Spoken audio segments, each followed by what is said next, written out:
Welcome to Bilaspur IAS Academy, and in this lecture we will talk about the constitution making, the making of constitution. In the last lecture we talked about the development of constitution, and now today we will start with the Constituent Assembly and the main constitution making body. किस तरह से उन्होंने constitution को frame किया है. But before starting the topic, let me give you the quick announcement regarding our new batches. So we have started with the Indian polity and Chhattisgarh history, both for English medium and Hindi medium, two separate lectures. For English medium I am taking the classes, and for Hindi medium Yogen sir is taking the classes. So those who want to join us, please register as soon as possible, because बहुत बाद में अगर आप register करते हैं so it will become bit tedious for you also, that आपका बहुत सारा आंसर राइटिंग का part regarding the subject readings and study materials वो आप कर नहीं पाओगे. If you want to pace up with us, so please if you want to pace up and you want to join with us, so join as soon as possible. And for joining all the details regarding the registration and admissions are provided in the descriptions and you can call in the provided numbers. Okay, now today we will talk about the Indian polity, and in the Indian polity we will talk about the Constituent Assembly, the main body that makes our constitution. In the last two lectures I have talked about what is constitution, what are the sources and how we can read the constitution, what are the important sections in your syllabus mentioned, and then we started with the development of constitution that I have traced right from the 1600 with the arrival of Britishers.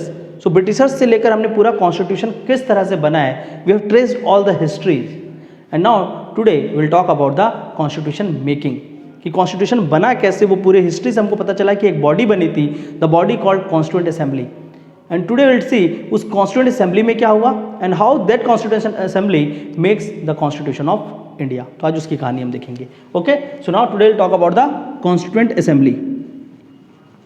Let me right it like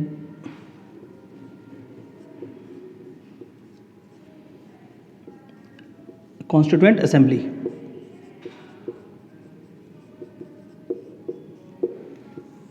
And the Constituent Assembly is the constitution making body, the body which makes our own constitution, the Constitution of India. Constitution making body. ठीक है. So Constituent Assembly का जो idea है that who will make the constitution, why we need the constitution, वो तो हमने पहले देखा, but who will make the constitution? So person called Madhav Rao in 1934 he gave this idea that there should be a constituent assembly of India which will draft the constitution of India. In 1934 he said, in 1934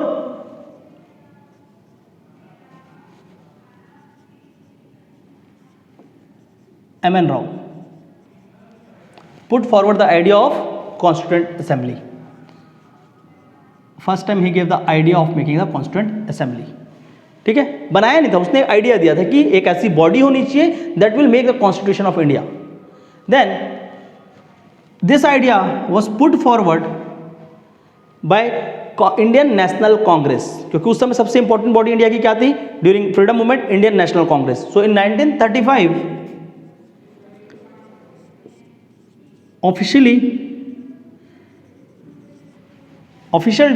officially demanded by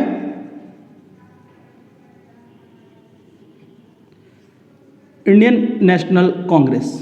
Indian National Congress ने 35 में आपका constituent assembly लाने की बात की. Letter Jawaharlal Nehru in 36 and 37, उस समय जवाहरलाल नेहरू ने भी क्या किया, कहा कि इंडिया अब आगे चलकर that there should not be any British interference once will start with the constitution making.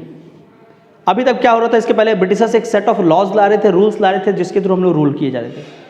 Now Congress में ये हुआ कि no, for Indian ruling we will make the laws, हम खुद अपने लिए लॉ बनाएंगे, और उस आइडिया को सामने लाया कि कॉन्स्टिट्यूशन बनाकर उस कॉन्स्टिट्यूशन को भी हम खुद बनाएंगे.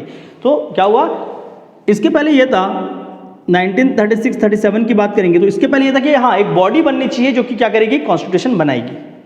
अब वो बॉडी में कौन होंगे मेंबर, कैसे मेंबर होंगे, उसके बारे में कुछ भी नहीं था.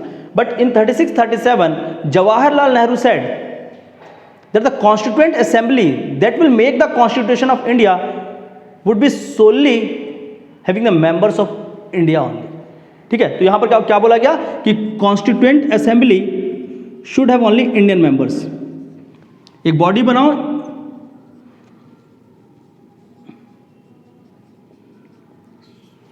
should have only Indian members.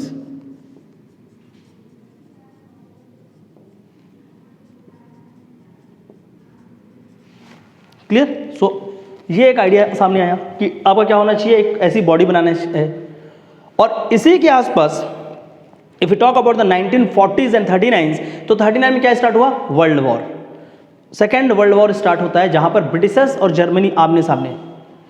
And Britishers no कि इस वॉर पे इफ अगेन कुछ रिवोल्ट इंडिया पे होता है, बिकॉज इसके पहले नॉन कॉपरेशन मूवमेंट ब्रिटिशर्स ने देखा था, they have seen the civil disobedience movement in India, so they know if there are certain movements or the revolts in India, then it will become a very tedious to fight a war in the two fronts. One is the internal war with the India and the external war of किसमें चल रहा है? Germany से. So they want to pacify the Indians leader so that they will keep कि हाँ अब war तक will not fight. So they come up with the Britishers come up with the idea called August Offer in 1940. ये तो Indians वो थे. इसके बाद क्या हुआ? इन 1940 ब्रिटिशर्स अपना एक ऑफर लाते हैं, offer called as August offer, August offer, ठीक है। And August offer was the first official document of British government that accepted the Indian demand of constituent assembly, ठीक है। So the first official acceptance given to the constituent assembly by Britishers, वो कब है? August offer. First time demand of constituent assembly accepted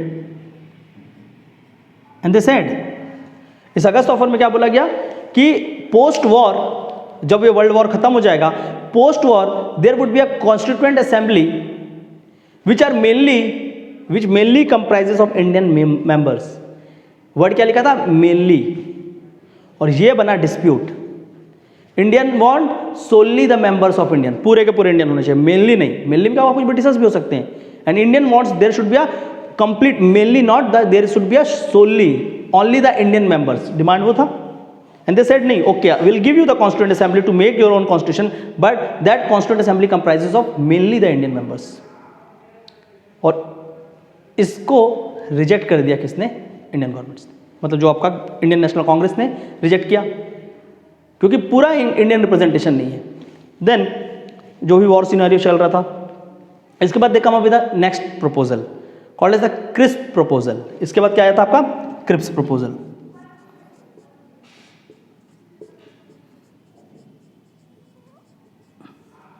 and Cripps proposal change the word from mainly to solely Indians. But Muslim League का एक demand था, जिसके कारण crisp proposal को भी इंडिया ने डिक्लाइन कर दिया, क्योंकि मुस्लिम लीग ने उसमें क्रिस्प प्रपोजल में क्या लिख दिया? टू सेपरेट डोमिनियन अगर बनते हैं, अगर अलग होता है, तो बाइफर्केशन के साथ साथ क्या करेंगे? दो अलग अलग कॉन्स्टिट्यूएंट असेंबली बनेंगे। तो दो कॉन्स्टिट्यूएंट असेंबली बनेंगे, मतलब अगर इंडिया बाइफर्केट होता तो एक पाकिस्तान का, एक इंडिया का। And at that time they don't want the participation, मतलब क्या नहीं होनी चाहिए? पार्टीशन। सो इसको भी रिजेक्ट किया गया।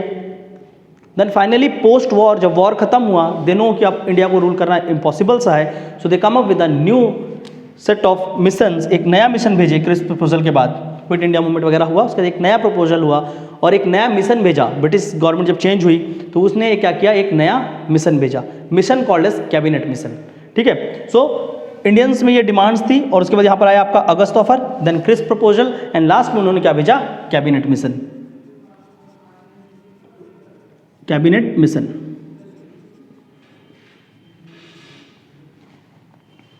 Cabinet mission arrived in India in 1946,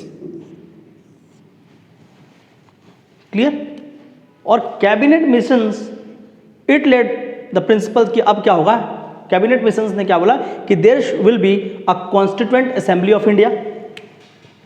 so cabinet mission ने क्या बोला? There will be a constituent assembly,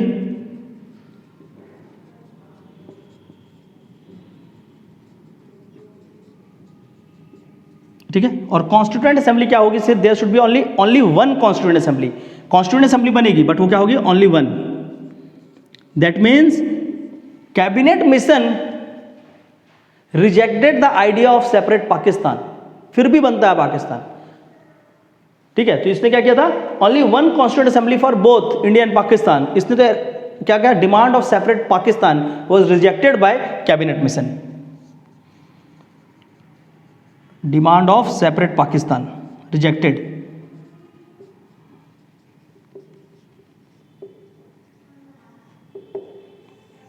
ठीक है, और इस कैबिनेट मिशन ने जो 1946 में कॉन्स्टिट्यूएंट असेंबली बनाई, इसी फ्रेमवर्क को लेकर 1946 से स्टार्ट क्या हुआ, हमारी कॉन्स्टिट्यूएंट असेंबली की making.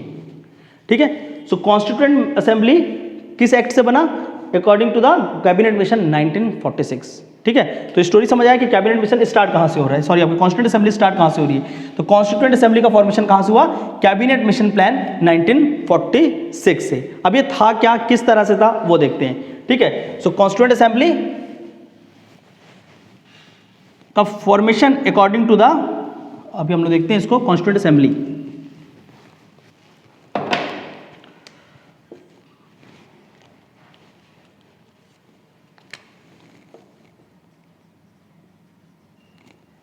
According to cabinet mission plan,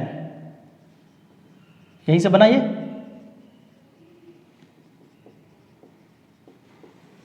clear, और दोनों डोमिनियन के लिए सिर्फ एक ही कॉन्स्टिट्यूएंट असेंबली बनेगी, ये बात हुई। एंड कैबिनेट मिशन प्लान जो है, इस पे ही कॉन्स्टिट्यूएंट असेंबली के कंपोजिशन के बारे में बात किया गया कि किस तरह से इसका कंपोजिशन होगा, कैसे इसका फॉर्मेशन होगा, a body called constituent assembly. So इस बॉडी को बनाने के लिए यहां पर क्या डिसाइड किया गया, composition.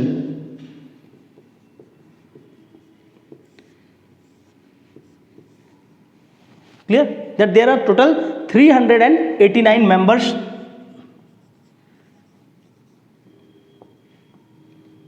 there would be a 389 members in the constituent assembly. Out of this 389 members, 296 members, ये जो 296 मेंबर होगा, members 296 members are from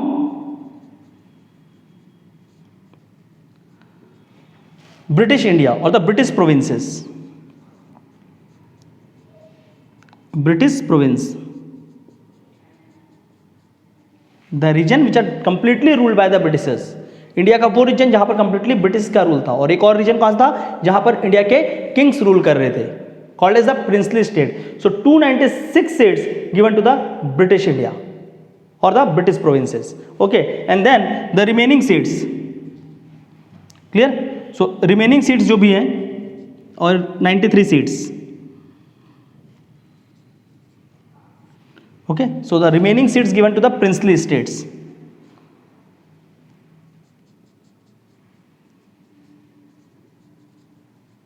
अच्छे से समझना कंपोजिशन को।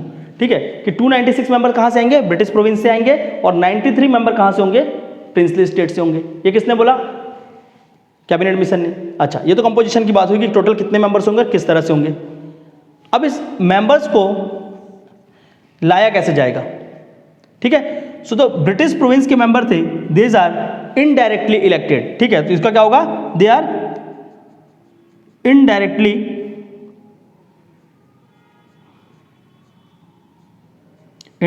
Elected by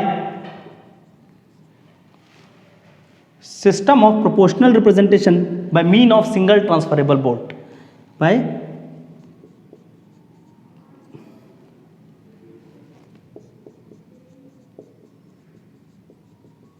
by proportional representation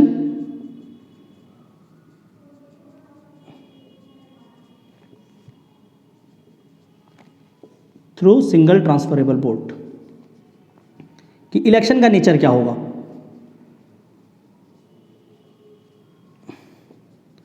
ठीक है, इनडायरेक्टली इलेक्टेड, देखो क्या था, ब्रिटिश प्रोविंसेस मतलब आपका एक सेंट्रल एडमिनिस्ट्रेशन था, जहां पर आपके ब्रिटिश के वाइस रॉय बैठ रहे थे। ठीक है, ये कंप्लीटली ये क्या हुआ, central administration. Clear, central administration के अंदर इंडिया पे अलग अलग टोटल 11 प्रोविंसेस थे, अलग अलग यहाँ पर 11 प्रोविंसेस पे टूटा हुआ था, प्रिंसली स्टेट बहुत सारे थे।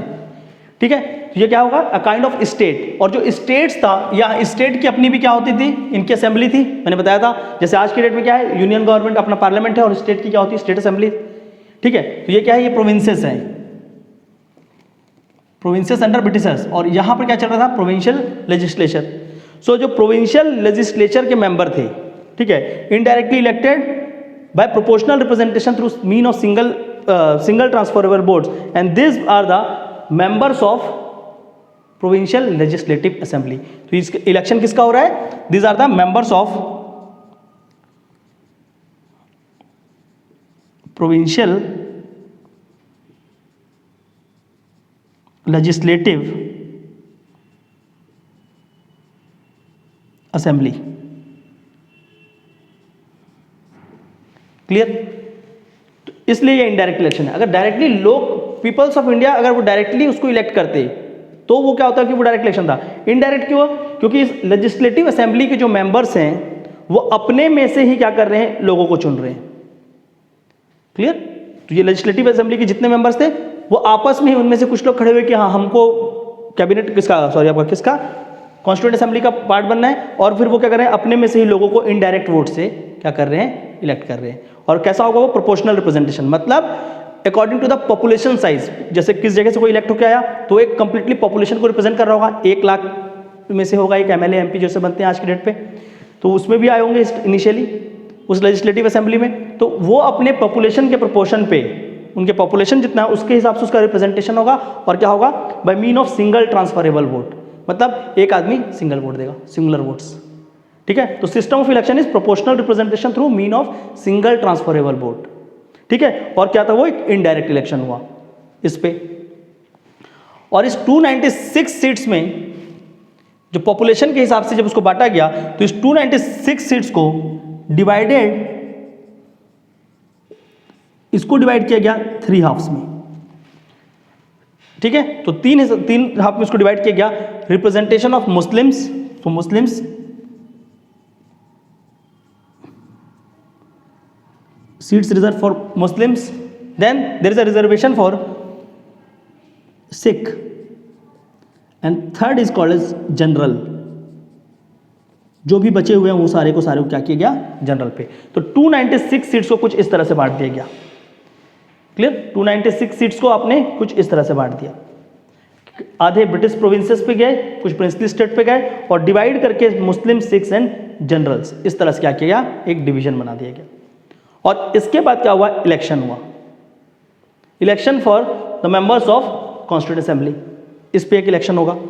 दूसरी तरफ क्या है, प्रिंसली स्टेट। सो प्रिंसली स्टेट के जो मेंबर है, ये 93 मेंबर, इनको क्या बोला गया, this are the nominated member. यहां पर इलेक्टेड मेंबर है और ये क्या है, nominated member, nominated by the king और the princes of princely state, nominated by the kings. ठीक है, किंग्स अपने हिसाब से किसी को बोल देगा जाओ आप हमारी जगह से रिप्रेजेंट करो।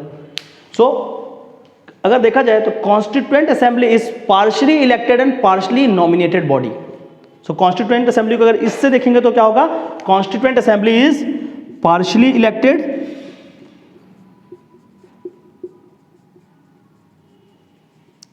And partially nominated body.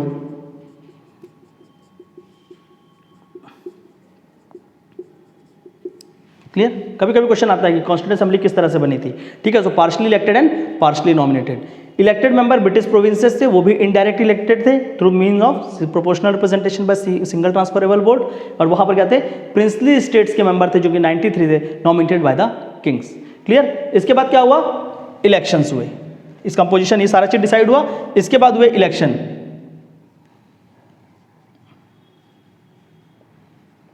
कि कौन मेंबर बनेगा। क्लियर? और जब इलेक्शन हुआ तो ये पता चला कि ये 296 सीट्स में से, क्लियर, जो ये 296 सीट्स है इसमें से 208 सीट्स इंडियन नेशनल कांग्रेस ने जीता। क्लियर? अराउंड कितने बच गए, 208 वहां पर हो गए, एंड जो रिमेनिंग सीट्स थे उसमें से 15 seats, 15 seats by representative of, अलग अलग जो छोटे रिप्रेजेंटेटिव थे, ठीक है, जो सिंगल रिप्रेजेंटेटिव थे उन्होंने जीता। और जो रिमेनिंग सीट्स है, ठीक है, आपका कितना रिमेनिंग बच रहा है यहाँ पर, लगभग 70 seats, 73 seats. So 73 seats one by Muslim league. ठीक है। तो कुछ इस तरह से क्या हुआ था, सीट्स लोग जीते 208, 75 and 73 seats by Muslim League. But then जब ये कैबिनेट मिशन बना और ये सारा चीज़ हो रहा था, ये सब चीज़ हुआ, इसी बीच वहाँ पर क्या हो गया था, पार्टीशन प्लान हुआ। और बाद में जो प्रिंसली स्टेट्स हैं, प्रिंसली स्टेट का कोई भी क्या नहीं हुआ, आए ही नहीं थे इनिशियली, बाद में आके जुड़ते हैं। सो फर्स्ट प्रिंसली स्टेट ने रिजेक्ट कर दिया कि हम नहीं आएंगे, और मुस्लिम लीग ने भी बाद में जब आइडिया ऑफ उन लोगों ने पार्टीशन लाया तो मुस्लिम लीग भी इससे हट गए। सो टोटल सीट्स जो थे वो कितने बच गए, जब उसमें से देखो ये भी हट गए, प्रिंसली स्टेट दो उनको कंसीडर कर रहे हैं, और मुस्लिम लीग तो बिल्कुल ही हट गए। ठीक है, ये 390 में से 90 सीट्स आपका माइनस हो जाता है, 389 में से 90 सीट्स के अराउंड माइनस हो जाते हैं, 290 के अराउंड लोग क्या होते हैं, खाली उनका इलेक्शन होता है। क्लियर। तो ये जो कंप्लीटली जो एक बॉडी बनी कॉन्स्टिट्यूएंट असेंबली, सो ये please remember constituent assembly do not have the member from Muslim league, Muslim league वहां से हट जाती है। क्लियर। सो मुस्लिम लीग ने बैकआउट कर लिया। इंडियन नेशनल कांग्रेस जो सिंगल रिप्रेजेंटेटिव थे वो रहते हैं लास्ट पे, और बाद में प्रिंसली स्टेट वाले लेटर हाफ में, पोस्ट इंडिपेंडेंस धीरे धीरे प्रिंसली स्टेट भी आकर ज्वाइन करते हैं। So please remember Muslim leagues के मेंबर्स नहीं थे। ठीक है। और जो ये बॉडी है, body called constituent assembly, it is partially elected and partially nominated body. Clear. तो मुस्लिम लीग्स के जो रिप्रेजेंटेटिव थे वो क्या करते हैं, हट जाते हैं, क्योंकि एक नया कंट्री कॉल्ड पाकिस्तान बन जाता है और वो पाकिस्तान की असेंबली बनाते हैं। ठीक है। तो इंडियन की असेंबली में बाद में मुस्लिम लीग्स नहीं रहता। क्लियर। 3 मेंबर्स यहाँ से होते हैं, 208 + 15 + 3। क्लियर। और प्रिंसली स्टेट के 93, इसको मिलाकर 296 मेंबर्स वाले ये जो बॉडी है, इनिशियली जो बॉडी था वो छोटा हो जाता है बॉडी। ठीक है, क्योंकि इसमें से 73 पहले माइनस कर लो और उसके बाद इसको प्लस कर लेंगे तो टोटल उतने मेंबर्स बचते हैं, इसलिए वो कंपोजिशन को नहीं पूछते हैं, क्योंकि वो बार बार चेंज होता है। बट आपको यहाँ पर इतना चीज़ याद रखना है कॉन्स्टिट्यूएंट असेंबली में, that constituent assembly is a partially elected and partially nominated body, जिसपे से मुस्लिम लीग्स अपना क्या करता है, बैकआउट कर लेता है। कभी कभी क्वेश्चन पूछेगा कि Muslim Leagues accepted the constituent assembly, initially though they accepted, but बाद में क्या होता है, जैसे पार्टीशन प्लान होता है तो वो बैकआउट करके वहाँ से चले जाते हैं। ठीक है। तो ये क्या था, कंपोजिशन था कॉन्स्टिट्यूएंट असेंबली का, किस तरह से बना। तो ये एक असेंबली बन गई। अब ये असेंबली का फंक्शनिंग क्या है। ठीक है। तो ये क्या हुआ, कॉन्स्टिट्यूएंट एक असेंबली बन गई to make the constitution of India. इन्होंने क्या किया, एक बॉडी बना ली कॉल्ड कॉन्स्टिट्यूएंट असेंबली। मैंने क्या बताया आपको, ये कब हुआ, 46 पे, next year 1947।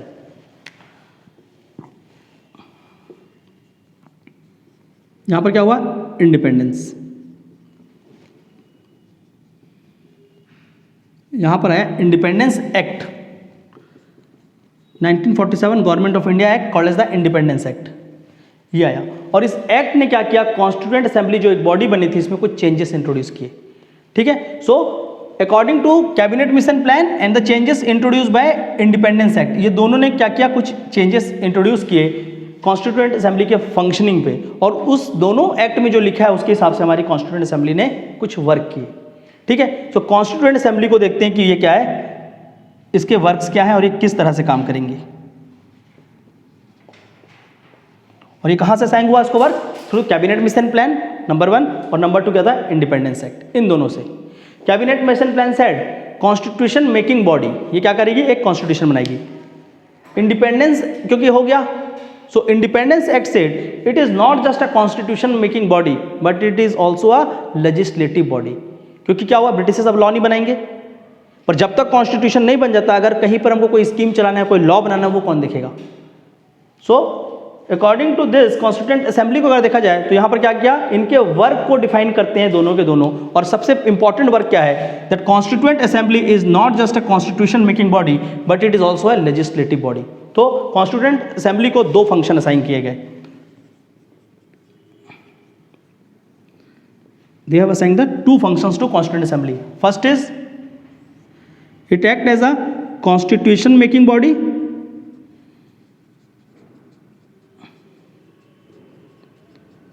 and other work it did as a legislative body to make the normal laws, जो बाकी laws है, जो कोई act है, वो सारे चीज़ों को बनाने के लिए,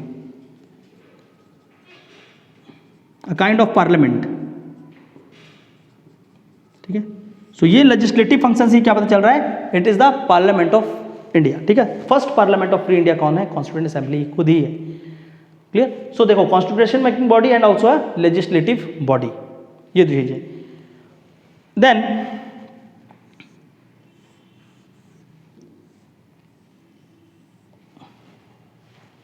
once this body meet as a constitution making body, मैं बताऊंगा वो मेंबर्स कैसे आते हैं, बट फिलहाल वहां पर लिख लेते हैं अपन, ठीक है। जब ये कॉन्स्टिट्यूशन मेकिंग बॉडी की तरह मिलते थे, that they will make the constitution of India, then constitution assembly is headed by doctor Rajendra Prasad, ठीक है। Once they meet as a, जब इनकी मीटिंग होती थी as a constitution making body, it was headed by their chairman और the president called doctor Rajendra Prasad. ये बाद में आता है स्टोरी पे, लेकिन मैंने अभी यहाँ पर लिख दिया, इसलिए आपको बता देता हूँ, ठीक है। And whence they meet as a legislative body, normal act, normal चीज़ों को करना होगा, ठीक है। तब उनके प्रेसिडेंट कौन होते थे? So presided by doctor Rajendra Prasad here.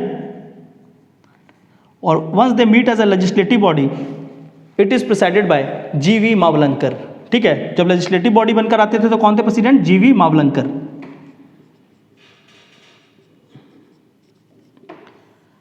अच्छे से देखना मैं किस किस चीज़ों को लिखते चल रहा हूँ। अभी कॉन्स्टिट्यूएंट असेंबली की बात हुई है, क्लियर। सो कॉन्स्टिट्यूएंट असेंबली जब मिलते थे तो doctor Rajendra Prasad was the head, and when meets as a legislative body G V Mavalankar become the head of constituent assembly, ठीक है। सीजीपीएससी थोड़ा सा इस तरह से ना फैक्चुअल को पूछता है, इसलिए आई एम डीलिंग दिस, नहीं तो इसकी जरूरत नहीं पड़ती आपको। पॉलिटी से ऐसे क्वेश्चन नहीं आने चाहिए इस तरह के, बट सीजीपीएससी का नेचर है कि वो फैक्चुअल पूछ लेता है, क्लियर।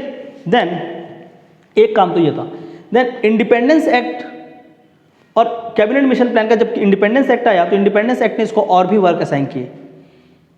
और कौन से वर्क असाइन किए? First work assign to the constitution making body और the constituent assembly that it will ratify, ratify means to give the acceptance, it will ratify India's membership to Commonwealth, India membership to Commonwealth. Commonwealth are the group of nations which are once under the control of Britishers. ठीक है। And then इसने क्या किया? Constituent assembly ने ratify किया Indian membership to the Commonwealth in year 1949, May 1949। तो मई 1949 के बाद से इंडिया क्या है? दो not under the British, but अभी भी हम किसके मेंबर हैं? कॉमनवेल्थ नेशंस में आते हैं, क्लियर। सो एक फंक्शन क्या था कि कॉन्स्टिट्यूशन ये हुआ, दूसरा उसने क्या किया? Ratification of Indian members to Commonwealth. इसके साथ साथ इन्होंने और भी बहुत सारे काम किए हैं, जब इनकी मीटिंग्स होगी उसके साथ साथ, बट अभी अब मैं आपको डेट दे देता हूँ, बाकी फिर उसको बाद में फिर से आपको समझा देंगे, ठीक है।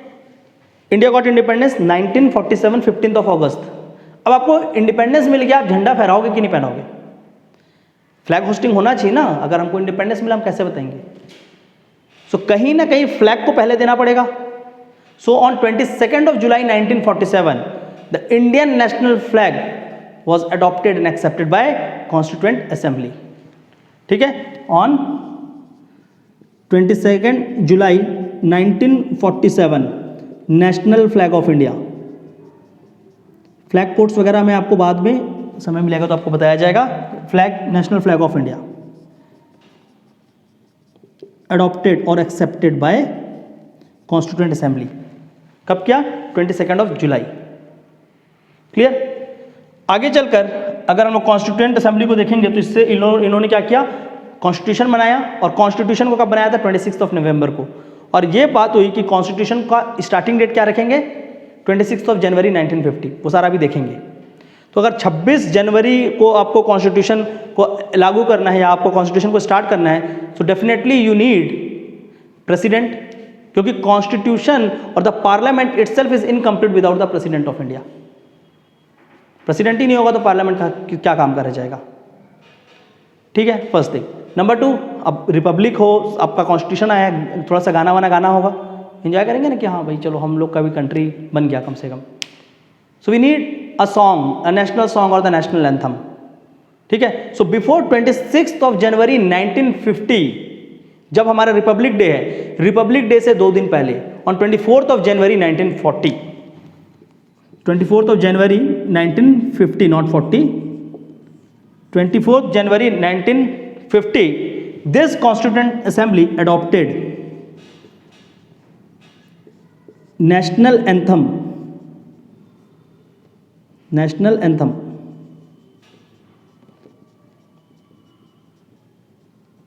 जन गण मन, ठीक है, नेशनल एंथम जन गण मन, एंड देन नेशनल सॉन्ग, ठीक है। सो आपका क्या हुआ, 24 जनवरी को नेशनल एंथम और नेशनल सॉन्ग दोनों को अडॉप्ट किसने किया, कॉन्स्टिट्यूएंट असेंबली ने किया। And then on the same day constituent assembly appointed और इलेक्टेड, कॉन्स्टिट्यूएंट असेंबली ने किसको made, constituent assembly only made doctor Rajendra Prasad, ठीक है, डॉक्टर राजेंद्र प्रसाद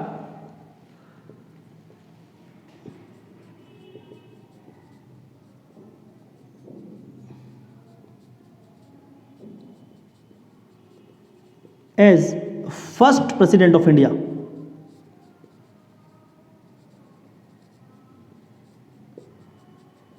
ठीक है। हर जगह रहेंगे डॉक्टर राजेंद्र प्रसाद, जो बोल दो सब जगह डॉक्टर राजेंद्र प्रसाद दिख रहे हैं, क्लियर, उनको अभी सब जगह पहुंचना है।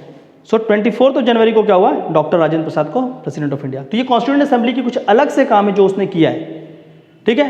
मोरलेस ये चीज़ें आप नहीं पढ़ते हैं और भूल जाते हैं, या तो आप पढ़ते ही नहीं, इसको ध्यान नहीं देते, और ये क्वेश्चन में पूछा जाता है कि कॉन्स्टिट्यूएंट असेंबली ने कॉन्स्टिट्यूशन बनाने के साथ साथ और कौन कौन से काम किए हैं।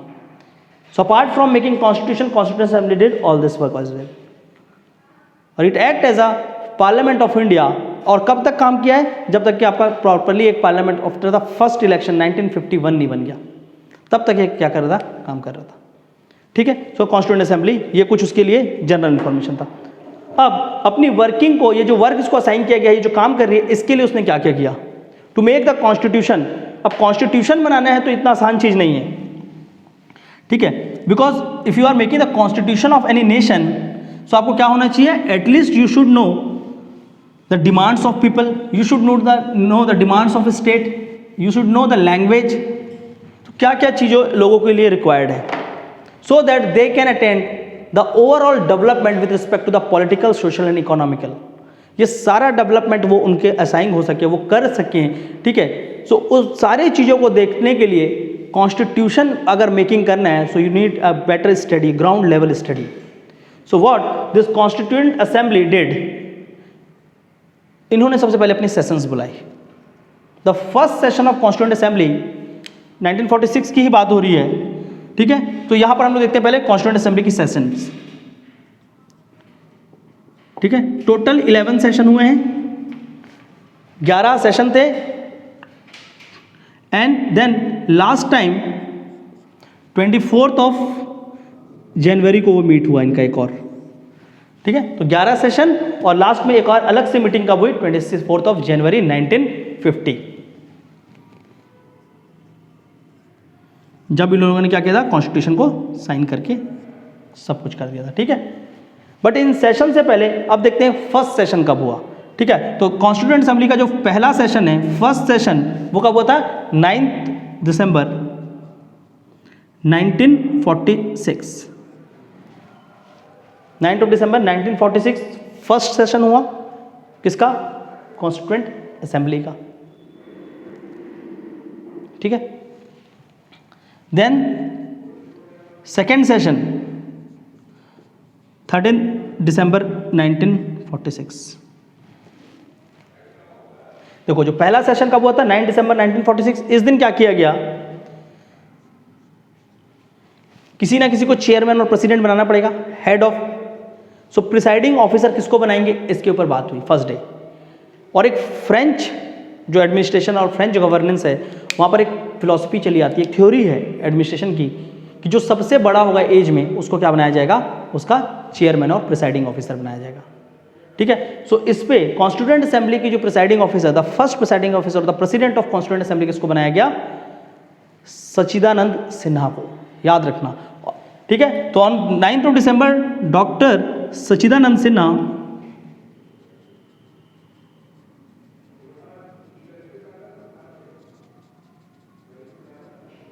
इनको क्या बनाया गया, प्रिसाइडिंग ऑफिसर, प्रेसिडेंट बोल सकते हैं या चेयरमैन भी बोल सकते हो, of constituent assembly.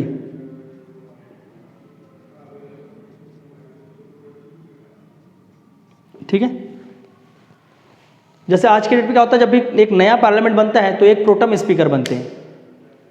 Pro tem speaker किसको बनाया जाता है, जो सबसे ज़्यादा एज के होते हैं, और फिर प्रोटम स्पीकर के अंडर फिर वो लोग क्या करते हैं, अपना एक नया स्पीकर बनाते हैं लोकसभा राज्यसभा में जब इलेक्शन के बाद। तो सिमिलर फैशन में यहाँ पर क्या होता है, डॉक्टर सचिदानंद सिन्हा को क्या बनाया गया, वहाँ का प्रिसाइडिंग ऑफिसर बनाया गया, प्रेसिडेंट। और उसके बाद ऑन 13 दिसंबर 1946 को कॉन्स्टिट्यूएंट असेंबली ने अपना प्रेसिडेंट बनाया। किसको, कॉन्स्टिट्यूएंट असेंबली के नए प्रेसिडेंट कौन बने, तो डॉक्टर राजेंद्र प्रसाद।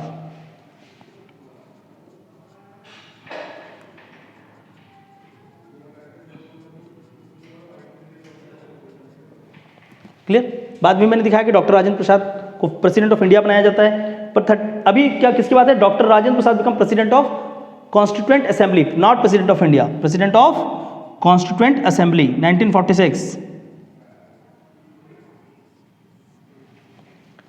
ठीक है, और इनके क्या थे, 2 वाइस प्रेसिडेंट बनाए गए थे। तो क्या बनाया गया, एक प्रेसिडेंट एंड 2 वाइस प्रेसिडेंट, उनके नाम लिखने की कोई जरूरत नहीं है। Clear. So 1 president and 2 vice president किसने बनाया, अपना कैबिनेट मिशन ने।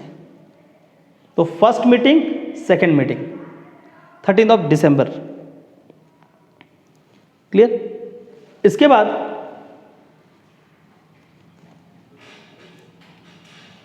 इसी में जो आपका मीटिंग है, यहां पर जवाहरलाल नेहरू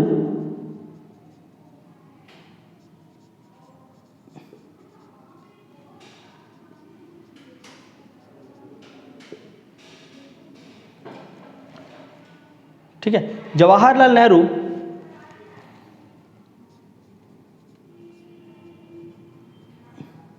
पुट फॉरवर्ड और इंट्रोड्यूस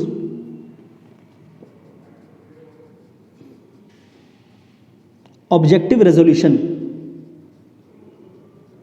ऑब्जेक्टिव रेजोल्यूशन ये क्या है, ऑब्जेक्टिव रेजोल्यूशन मीन्स कॉन्स्टिट्यूशन की पूरी एक आइडिया को फ्रेम में दिया गया कि if we make the constitution, how our constitution would look like, on what things our constitution will talk about. A preface of a book, एक बुक का एक प्रीफेस होता है जिसमें कंप्लीटली बुक के डिटेल होते हैं, such kind of preface called is the objective resolution. बाद में यही जाकर आपका क्या होगा, एक प्रकार से प्रियम्बल ऑफ कॉन्स्टिट्यूशन बनेगा। So the objective resolution put forward bye Jawaharlal Nehru. ठीक है, और जवाहरलाल नेहरू ने क्या किया, वहां पर ऑब्जेक्टिव रेजोल्यूशन को रखा। And then everyone started talking about the objective resolution कि हाँ आइडिया क्या है। इन ऑब्जेक्टिव रेजोल्यूशन नेहरू ने बोल रहा होगा कि we will constitute India as a democratic republic और the democracy we will establish democracy in India. So everybody will say अब डेमोक्रेसी क्या है, कैसे बनेगा डेमोक्रेसी, क्या होगा डेमोक्रेसी के अंदर। तो ये क्या है, एक kind of philosophy to the constitution, a message of the constitution कि हमारा कॉन्स्टिट्यूशन कैसे बनेगा and how will rule our subject और द पीपल ऑफ इंडिया। ये जो पीपल ऑफ इंडिया इनको किस तरह से ट्रीट करना है, कैसे लेकर चलना है, उसके लिए क्या लाया गया, objective resolution put forward bye Jawaharlal Nehru. ठीक है, और बाद में और बहुत सारे सेशंस हुए। देन जो अब सेशन होगा, नॉट द थर्ड सेशन, आगे चल के कभी भी सेशन होगा, एक एक सेशन का डेट याद करने की जरूरत नहीं है। ठीक है, and this objective resolution was later accepted और अडॉप्टेड। ठीक है, तो आपका objective resolution was accepted by Constituent Assembly on 22nd of January 1947। ठीक है, तो रखा कब था, 46 में। एक साल बाद हमने क्या किया, ऑब्जेक्टिव रेजोल्यूशन को एक्सेप्ट किया। सो objective resolution accepted by constituent assembly on 22nd of Jan 1947। Clear कि हाँ ये ऑब्जेक्टिव ठीक है। ऑब्जेक्टिव क्या होते हैं, आपके गोल्स हैं, आपके ऑब्जेक्टिव्स ये हैं कि हमको किस तरह से चीज़ों को फ्रेम करना है, कैसा होगा हमारा कंट्री। सो किसने ला के दिया, नेहरू जी ने। और आगे क्या हुआ, 22nd of January 1947 को ऑब्जेक्टिव रेजोल्यूशन को इन्होंने एक्सेप्ट कर लिया। क्लियर। और इसी के साथ साथ जब इनकी मीटिंग्स हो रही थी इनिशियली, सो इन्होंने क्या किया कि अगर आपको इतना बड़ा कॉन्स्टिट्यूशन बनाना है तो बहुत सारे सब्जेक्ट्स होते हैं डील करने के लिए। लोगों को क्या चाहिए, एक स्टेट का दूसरे स्टेट से क्या रिलेशन होगा, हमारा एज अ नेशन किसी थर्ड कंट्री से कैसा रिलेशन होना चाहिए, लोगों को कौन कौन से फंडामेंटल राइट देने हैं नहीं देने, ये कॉन्स्टिट्यूशन बॉडी ही कैसी चलेगी। कुछ भी काम को करना होगा तो 10 तरह की बातें आती है ना कि ये कौन करेगा, ये कौन करेगा, ये कौन करेगा। सो उसके लिए कॉन्स्टिट्यूएंट असेंबली ने क्या किया, अपनी बहुत सारी क्या बना दी, कमिटीज बना दी। So constituent assembly make several committee to frame the constitution of India. ठीक है, तो कॉन्स्टिट्यूएंट असेंबली ने क्या किया, अलग अलग कमिटीज बनाई। Some committees are called as major committees and other are called as minor committees. ठीक है, याद रखना टोटल 11 सेशंस प्लस आपका 24 जनवरी को अलग से एक सेशन हुआ था। क्लियर। और ऑब्जेक्टिव रेजोल्यूशन कौन लाए थे, जवाहरलाल नेहरू। एक्सेप्ट किसने किया है, कैबिनेट मिशन ने। ठीक है, नाउ कॉन्स्टिट्यूएंट असेंबली ने अपने वर्किंग के लिए क्या किया, अलग अलग कमिटीज बनाए। तो committees of constituent assembly,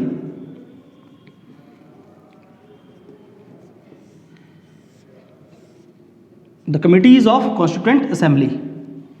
clear. So अब इसकी कमिटीज को देखते हैं, कोई कौन कौन से मेंबर थे कॉन्स्टिट्यूएंट असेंबली की कमिटीज में। Clear. So the committees of constituent assembly comprises, और इन्होंने क्या बनाया, कुछ अलग अलग सेट्स ऑफ कमिटीज बनाए। Major committees, other are called as minor committees. Clear. Minor committees बहुत सारे हैं, ठीक है, no need to study them, exam purpose के लिए मत पढ़ना। I will give you the names, books में भी है, देखना होगा एक बार, देख सकते हैं मैच द फॉलोइंग के लिए। ठीक है, माइनर कमिटीज उतना ज़्यादा इंपॉर्टेंट नहीं है, बुक्स में है mention, you can see directly. Major भी बुक्स पे दिए हैं, but there are total 8 major committees. ठीक है, वो सारे के नाम तो मैं नहीं करा रहा आपको, लेकिन जो इंपॉर्टेंट है एग्जाम पर्पज से उसको हम लोग यहाँ देखते हुए चलेंगे। ठीक है, so the first committee called union power committee. पहला कमिटी का नाम क्या था, union power committee. Union power committee headed bye, इनके हेड्स याद रखना, ठीक है, जो मेजर का मैं करा रहा हूं आपको। Union power committee headed bye Jawaharlal Nehru. Second committee union constitution committee. Union constitution committee, the union constitution committee headed by again Jawaharlal Nehru. Then there is a provincial, ठीक है, वहां पर क्या था, एक सेंट्रल लेवल था और एक प्रोविंस था। तो प्रोविंशियल कॉन्स्टिट्यूशन कमेटी, कि प्रोविंस में क्या क्या कॉन्स्टिट्यूशन की डिमांड को देखना है, उसके लिए बनाया गया provincial constitution committee headed by Sardar Patel, Sardar Vallabh Bhai Patel. Clear. Committee to deal with the states, state relation के लिए कमेटी बनी थी। याद रखना, प्रोविंशियल कॉन्स्टिट्यूशन कमेटी के हेड थे सरदार पटेल, पर कमेटी जो स्टेट्स के लिए बनी थी उसके हेड कौन थे, पंडित जवाहरलाल नेहरू ही थे। ठीक है, committee for states, state committee, यहां पर भी कौन है, जवाहरलाल नेहरू। ठीक है। Other important committee called as steering committee. Steering committee headed by doctor Rajendra Prasad, doctor Rajendra Prasad. Clear. ये तो आपके मेजर कमिटीज हैं। ठीक है, और इन सारे मेजर्स का जो सबसे इंपॉर्टेंट कमिटी था, ठीक है, और भी बने थे, committee for the scheduled tribes, minorities and fundamental rights, और उसके 5 सब कमिटीज बने थे, और सबके हेड अलग अलग थे। ठीक है, सो उतना आपको उसमें जाने की जरूरत नहीं है, आप इनको याद रखिए। इसके बाद जो सबसे इंपॉर्टेंट मेजर कमिटी का पार्ट था, called as the drafting committee, most important committee of constituent assembly called as the drafting committee.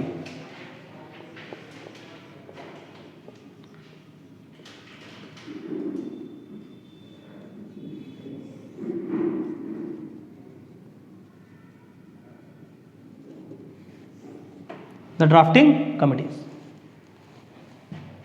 चलिए देखते हैं ड्राफ्टिंग कमिटी कौन सी, the one who will make the constitution, the one who will draft the constitution of India. एक draft बना कर देंगे और उस ड्राफ्ट को ही हम अब आगे चलकर क्या बोलेंगे, कॉन्स्टिट्यूशन, पूरा का पूरा study. So no doubt headed by doctor Bhimrao Ambedkar. बोलते हैं ना कॉन्स्टिट्यूशन उन्होंने बनाया, so doctor Bhimrao Ambedkar, because he was the chairman of drafting committee. Drafting committee was chaired by doctor Bhimrao Ambedkar.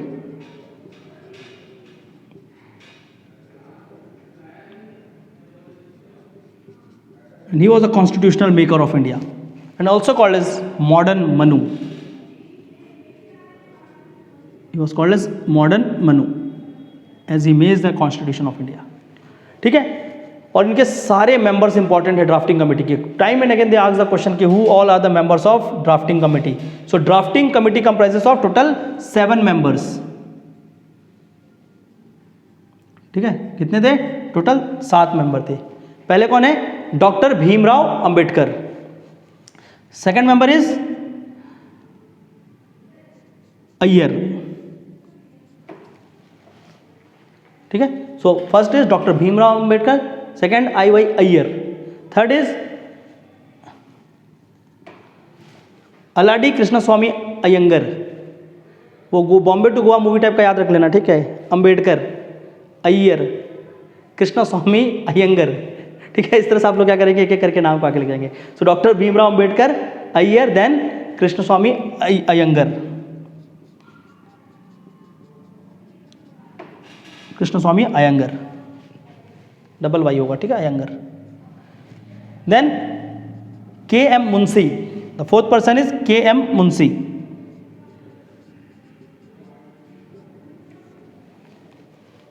ठीक है, K M Munshi. Fifth is Saadulla. Saadulla. The sixth person in the drafting committee,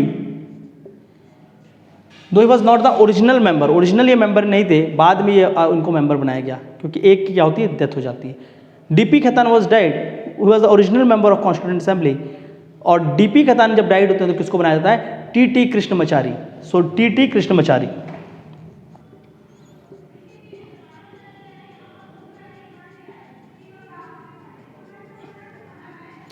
replaced DP Khaitan. DP Khaitan की death हो जाती है. ठीक है, and then the seventh member is B L मितेर.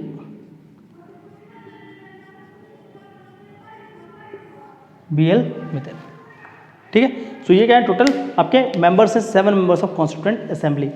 Doctor Bhimrao Ambedkar, Iyer, Iyengar, K M Munshi, Saadulla, T Krishnamachari and B L Mitter. Clear. तो ये सारे के सारे किसके मेंबर थे? आपके ड्राफ्टिंग कमिटीज़ के. एटलीस्ट इनके नाम याद रख लेना फॉर प्रीलिम्स, क्योंकि क्वेश्चन यहाँ पर डायरेक्टली पूछा जाता है. ठीक है, तो please remember all names of all the members of drafting committees and please note down the heads of और the chairman of different major committees. तो major committees union power Jawaharlal Nehru, union constitution Jawaharlal Nehru, provincial constitution Sardar Patel, state committees जो बनी थी उसके लिए Jawaharlal Nehru, steering committee doctor Rajendra Prasad, and drafting committee headed by doctor Bhimrao Ambedkar. इसके साथ साथ और भी कमिटीज़ बनी थी, उनके बारे में उतना ज़्यादा पूछना था, क्योंकि minorities committees, scheduled tribes, fundamental, इसके लिए जो बनाई गई थी, इसकी 5 सब कमिटीज़ बनाई और उनके अलग अलग क्या थे, हेड थे. जिसमें जो फंडामेंटल राइट्स की कमेटी बनी थी उसमें कौन थे? JB Kripalani was the head. ठीक है, वो सब कमिटीज़ हैं, मेजर कमेटी की सब कमिटीज़ थी. तो आपको एटलीस्ट इन मेजर्स को याद रखना. क्लियर. और इन कमिटीज़ से आपका क्वेश्चन आएगा, वो आपसे बन जाएगा. चलिए, तो ये कमिटीज़ बन गई, वो ड्राफ्टिंग कमेटी बन गई, कॉन्स्टिट्यूएंट असेंबली बन गई, सारा चीज़ हो चुका है और कॉन्स्टिट्यूशन बनाना इन्होंने स्टार्ट कर दिया. ठीक है, सो ड्राफ्टिंग कमेटी और आपका जो सेशंस हो रहे थे, यहाँ पर जो टोटल सेशन हो रहे थे, स्टार्ट कब से हुआ था? 9 दिसंबर को स्टार्ट हुआ था सेशन. पहला सेशन तभी हुआ था. और कॉन्स्टिट्यूशन का उन्होंने बनाकर कब दिया? 26 नवंबर 1949. इतने दिनों में उन्होंने क्या किया? कॉन्स्टिट्यूशन वॉज ड्राफ्टेड और enacted.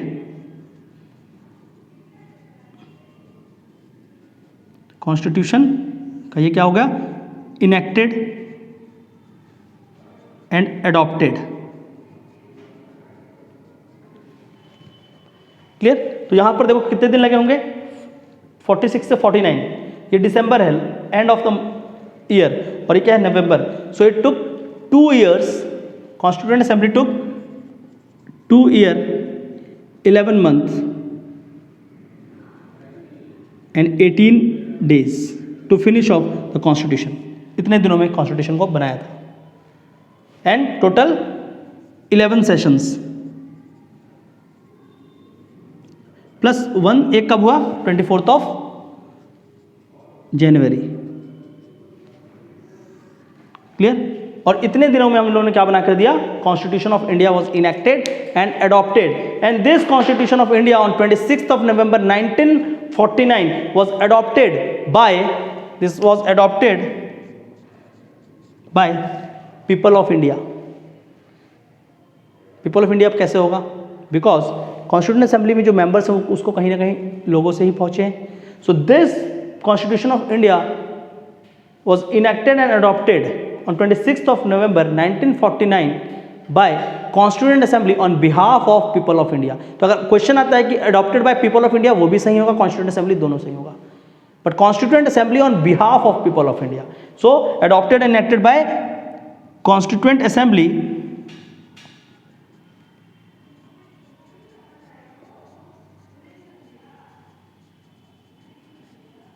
on behalf of people of India.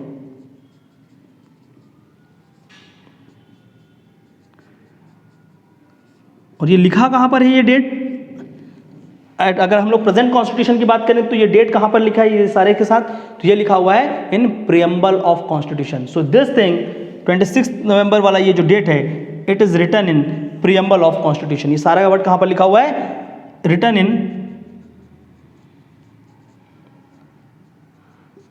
Preamble. पढ़ाऊंगा आपको क्या होता है प्रियम्बल, प्रियम्बल ऑफ कॉन्स्टिट्यूशन. अभी इतना बता रहा हूँ बस अभी उतना करते चलिए, ठीक है. तो ये कहाँ पर लिखा हुआ है, प्रियम्बल ऑफ कॉन्स्टिट्यूशन पर 26 नवंबर 1949. यहाँ पर तीसरा एक वर्ड मिसिंग है, इनेक्ट भी कर लिया अडॉप्ट भी कर लिया. एक क्या वर्ड मिसिंग है यहाँ पर, कमेंसमेंट, या कब से वो स्टार्ट हुआ. So date of commencement is missing here.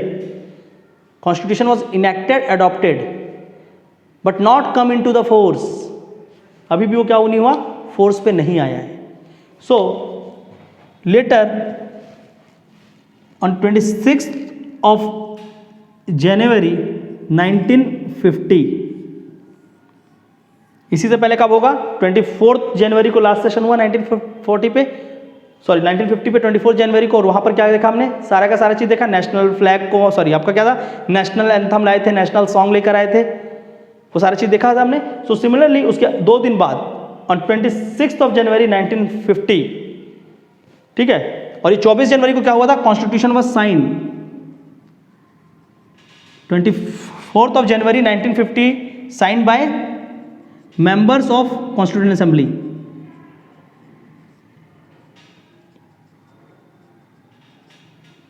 Constitution assembly के सारे मेंबर ने फाइनल डॉक्यूमेंट को साइन कब किया, 24 जनवरी को. और 26 जनवरी को यहां पर क्या किया गया, कमेंसमेंट ऑफ कॉन्स्टिट्यूशन.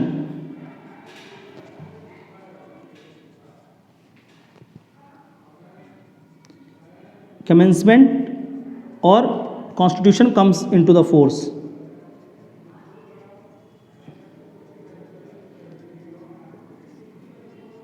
कब आया कॉन्स्टिट्यूशन फोर्स पे, ऑन 26 जनवरी 1950. Clear. Why this date of 26 January 1950? Why date of 26th of January 1950? Because इसी दिन, the same day in 1930s, पूर्ण स्वराज, लिख लो वहां पर अगर लिखना होगा तो, on the same date in 1930 पूर्ण Swaraj was demanded by Jawaharlal Nehru post Lahore session of Indian National Congress. इसी दिन 1930s में पहली बार इंडिया में क्या मांगा गया था, कंप्लीट इंडिपेंडेंस कॉल्ड एज पूर्ण स्वराज. 26 जनवरी 1930 after the Congress Lahore session on the bank of river Ravi, Jawaharlal Nehru at the midnight demanded the complete independence और द पूर्ण स्वराज, और इसीलिए उसी दिन को हमने क्या डिसाइड किया, that we will start our constitution on the same day of 26 of January. भले कि हम क्या कर सकते थे, 26 ऑफ नवंबर को स्टार्ट कर सकते थे, पर हमने कब स्टार्ट किया, 26 ऑफ जनवरी को स्टार्ट किया। ठीक है, बिकॉज ऑफ पूर्ण स्वराज। ठीक है, तो पूर्ण स्वराज आपका जब 1930 में पूर्ण स्वराज का डिक्लेरेशन हुआ था, complete independence. And this day is celebrated as republic day of India. 26 of January को हम लोग क्या करते हैं, रिपब्लिक डे ऑफ इंडिया मनाते हैं।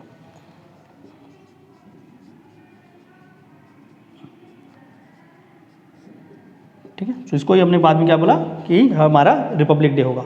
अब नाउ प्लीज, अब देखो ये तो क्या हुआ, कॉन्स्टिट्यूशन बन गया, इसके बाद हम लोग कॉन्स्टिट्यूशन की पढ़ाई करेंगे अंदर। अभी तक क्या हुआ कि कॉन्स्टिट्यूशन बना कैसे, क्या क्या चीज़ों को देखा गया, और फाइनली हमारा कॉन्स्टिट्यूशन बन के अभी यहाँ पर तैयार है। ठीक है, बट ये दोनों डेट को इंपॉर्टेंट इसलिए हो जाते हैं क्योंकि इन दोनों डेट में देखो, अब 26 ऑफ नवंबर 1949, ब्रिटिशर्स तो बहुत पहले चले गए इंडिया से, 47 में चले गए। तो इस डेट पे क्या किया गया, कॉन्स्टिट्यूशन के कुछ प्रोविजंस को इस डेट से ही स्टार्ट कर दिया गया था। तो some provision of constitution started right from 26 of November 1949 and other provisions started from 26 of January 1950। ठीक है, तो क्या हो रहा था, जब 26 नवंबर को यहां पर कॉन्स्टिट्यूशन बना के दिया गया, जब इस डेट पे कॉन्स्टिट्यूशन हमारा बनकर सामने आया, सो दिस कॉन्स्टिट्यूशन कंटेन, ये जो हमारा कॉन्स्टिट्यूशन यहां पर बना, तो इस पे क्या थे उस समय, देयर आर टोटल 395 आर्टिकल्स।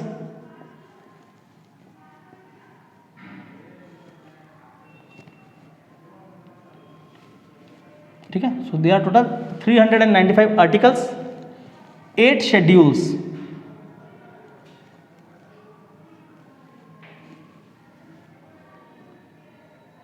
ठीक है, तो 395 articles and there are total 8 schedules in constitution. Clear? तो इस तरह से हमारा कॉन्स्टिट्यूशन बना था। कब? 26 ऑफ जब बना था, और इसी डेट पे some provisions of constitution was started. ठीक है, तो याद रखना, कभी कभी पूछते हैं कि 26 ऑफ नवंबर 1949 को ही कौन सा प्रोविजन कॉन्स्टिट्यूशन का स्टार्ट हो गया था, तो some provision of constitution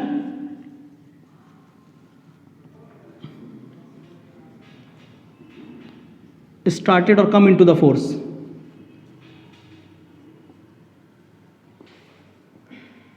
on 26th of November 1949, and those provisions are related to elections, citizenship और बहुत सारे आर्टिकल्स हैं। ठीक है, तो आप स्पेशली इन दोनों को याद रखिए, election, citizenship, then there is article 13, article 5, article 25, so ऐसे बहुत सारे आर्टिकल्स थे, बट आप इन दोनों को ध्यान रखना। I give you all the name, जितने भी आर्टिकल्स हैं सारे, लेकिन एटलीस्ट इन दोनों को याद रखना कि 26 नवंबर को स्टार्ट क्या हो गया था, election and citizenship, and then other articles of constitution come into existence from 26 of January 1950। So वहाँ से बचा हुआ पार्ट हमारा क्या हुआ, एग्जिस्टेंस पे आया। ठीक है, so this is the idea of constituent assembly and how this constituent assembly makes the constitution of India. Clear? तो ये था पूरा का पूरा स्टोरी, कॉन्स्टिट्यूएंट फॉर्मेशन कैसे हुआ, हमारा जो कॉन्स्टिट्यूशन है वो बना कैसे, and in the next lectures, और अब हमारा जो अगला पार्ट होगा वहाँ से अब हम लोग चलेंगे, ये जो कॉन्स्टिट्यूशन बन गया ना, अब इसको समझेंगे, इसको और कॉन्स्टिट्यूशन में कितने पार्ट्स हैं। राइट नाउ अगर हम लोग अभी देखेंगे तो आर्टिकल अराउंड 425 से, शेड्यूल हमारे अभी देखेंगे तो कितने हैं, 12 schedules are in constitution and there are 22 parts in constitution. So कल हम लोग पूरा का पूरा कॉन्स्टिट्यूशन के स्ट्रक्चर को समझेंगे कि कौन से 22 चैप्टर्स हैं, कौन कौन सा आर्टिकल्स कितने इस चैप्टर्स में आता है, और साथ ही साथ हम एक और चीज़ देखेंगे वहाँ पर जो 12 शेड्यूल्स हैं वो किससे रिलेटेड है, and then will start with the part 1 of constitution, one by one. पहले इसलिए कॉन्स्टिट्यूशन को बनाना जरूरी था कि कॉन्स्टिट्यूशन दिखेगा कैसे, वो होगा क्या, वो डॉक्यूमेंट है क्या। ठीक है, and complete idea of constitution as mentioned in the objective resolution which later transform into preamble of India. ठीक है, तो ये था कॉन्स्टिट्यूएंट असेंबली। इन मेंस, अभी तक तो प्रीलिम्स के लिए ठीक है, मेंस में भी यहाँ तक क्वेश्चन आएगा। अब मेंस में और भी चीज़ें कॉन्स्टिट्यूएंट असेंबली के बारे में पूछते हैं। Criticisms to the constitution assembly, क्या ये बॉडी जो बनी थी इसको किसी ने क्रिटिसाइज किया या नहीं किया, ठीक है, क्रिटिसिज्म भी है। जब आप बुक पढ़ते हैं ना पॉलिटी की बुक, तो उसके 2 हाफ हैं हर चैप्टर के, part 1 for prelims, part 2 for mains. और मेंस